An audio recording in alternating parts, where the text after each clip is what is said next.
Yo, it's your boy Dario Guapo in Chicago. What's up? Ito na guys. Ito na yung final exam namin today. So going na ako. And I hope masagot ko lahat ng questions, no? Sana masagot ko lahat ng questions. Yan lang talaga. And makapasa. Sana din. Actually, hindi ko siya na-vlog. Yung mga dati kong mga videos kasi wala lang, parang hindi ko pa feel. Hindi ko pa feel mag-vlog. Siguro natatakot lang ako na alam mo yun, yung may mga evil eye. Tapos i-wish ka na bumagsak ka. Hindi, naniniwala kasi talaga ako dun.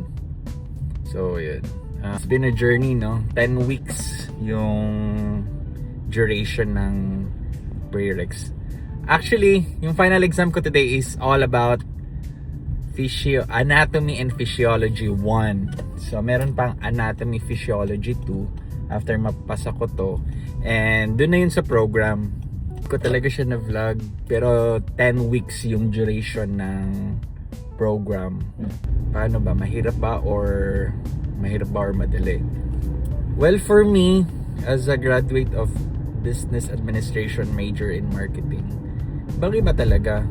But since naging CNA naman ako for like 1 year and 8 months na, medyo familiar na din sa ibang mga topics. Mga classmates ko okay naman, madaming if you know you know. Ito ba? Wala naman, hindi ko naman inaano. Mababait naman sila, meron ding makukulit, meron ding mga alam mo yun, walang pake, mga ano ba tawag dun sa Tagalog? Sa Bisaya kasi tabian ba? Meron din talagang mababait. Medyo nag-stop. Ayun. Sorry, na-distract lang ako sa may intersection kasi tapos may stop sign. Nag-stop yung car, pero ang tagal niya nag-stop. So, inunahan ko na siya. So, yun, balik tayo sa mga classmates ko. Ano naman sila, mabait naman sila. May makukulit. If you know, you know.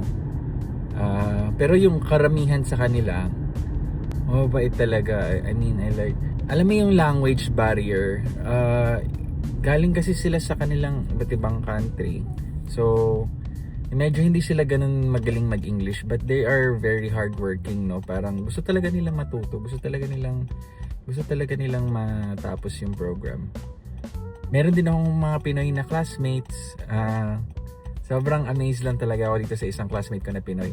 60 years old na siya. And then tanong ko siya bakit niya pa gusto mag-LPN. Sabi ko kasi sa kanya, 60 years old ka na, te, bakit parang gusto mo pang pumasok sa klase. Sabi niya sa akin, para ma-refresh lang daw yung mind niya. Amazing, di ba?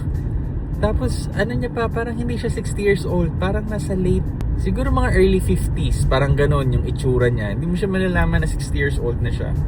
Ang galing niya maglakad. Hindi ko naman inaano yung country natin, no? Pero aminin man natin. Pero pagdating ng 60, dami ng mga sakit niyan. Pero siya parang wala eh. So yun, na-amaze talaga ako sa kanya. Professor namin, mabait. Magaling siya magturo. Mabilis nga lang. Pero okay naman so far. Nakakaintindi naman ako. And naintindihan ko din naman siya. Ano pa experience ko? Meron din kaming reporting. Nagre-report kami ng mga presentations namin. First presentation namin is parang binigyan niya kami ng mga topic, tapos kami na bahala kung paano namin siya i-present. Parang ganun. Since meron naman tayong experience, reporting. Tangina yung mga monthly business review dati, no? So kanya-kanyang mga diskarte kung paano mo siya i-present. So awa ng Diyos, meron naman tayong na-i-present na tama based din sa mga past experience natin. Ganda na guys, so tumutubo na yung mga leaves kasi spring na dito eh. So it's April, then springtime. Ano pa?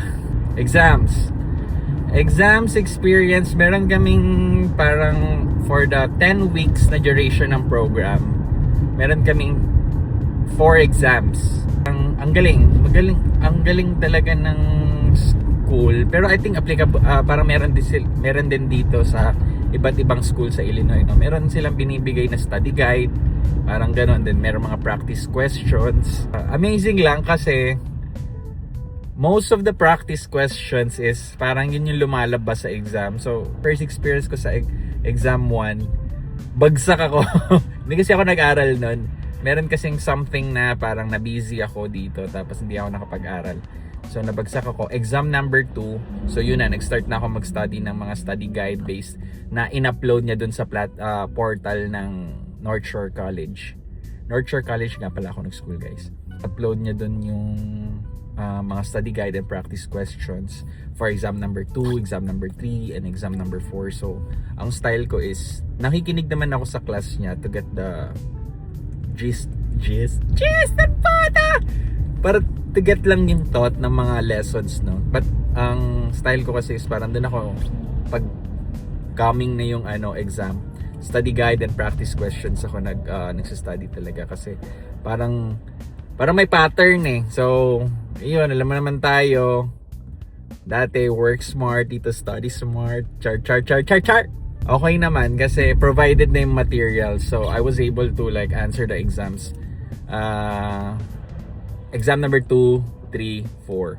So parang exam number 2 is ako. Ano ba ako nun? C? O parang C yata ako nun. Or B may. B may yata ako nun. Ay, B may pala, wala akong C. So B may ako nung exam number 2, and then A plus ako nung exam number 3, and then exam number 4, exam number 3, A plus ang puta. Exam number 4 is B lang. Yun na ano ko naman. So ngayong final exam ko is hopefully ganun pa rin yung style, no? Kasi nung exam number 4 and exam number 2 parang iba eh. Parang iba siya, parang may mga questions na ni-rephrase lang yata, so nagugulan ako. Mabilis kasi ako sumagot eh. Pindot lang ako ng pindot dun. Hopefully, no, makasagot tayo sa final exam. And yung school ko nga pala from our place is 15 minutes lang. So hindi naman tayo nalilate kasi malapit lang and walang traffic. Kung may traffic man lang, traffic light lang yan. Tapos pag nag-ano naman yung traffic light is nag-go, nawawala na din naman yung traffic. At saka rush hour lang din. Hindi naman talaga yung traffic. Walang traffic. Bottom line, walang traffic dito. Ganda. Hindi ako nalilate. Okay pala, no? Kapag nagsasalita ka talaga sa may kunwari parang kang kaibigan. Baliw ang bota! So yun. Kung may mga questions kayo, lahat na ba na share ko? Ano pa ba? Ayun nga pala, yung medyo maluwag din sila, no? Medyo maluwag din sila sa, di ba kasi na nagkaroon ako ng surgery, removal of the gallbladder. So nag-absent ako. In-accept naman nila yung parang excuse ko na hindi ako makapasok kasi masakit talaga. Masakit yung surgery. Although first 48 hours lang naman yung sakit, pero they were able to like accommodate my request naman.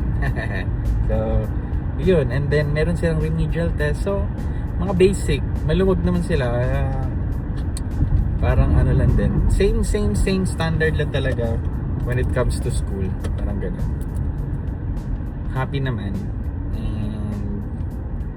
I think yun. So tapos na ako mag-share na experience ko here na nag-school ako sa North Shore College, no. Experience ko as a student. Although tanda ako na student pa din. Syempre kailangan natin mag-step up para mag-step up din ang sahod. So yun. May mga questions kayo or comments, please drop down your comments down below sa video na to. So maraming salamat sa panonood. Thank you and goodbye.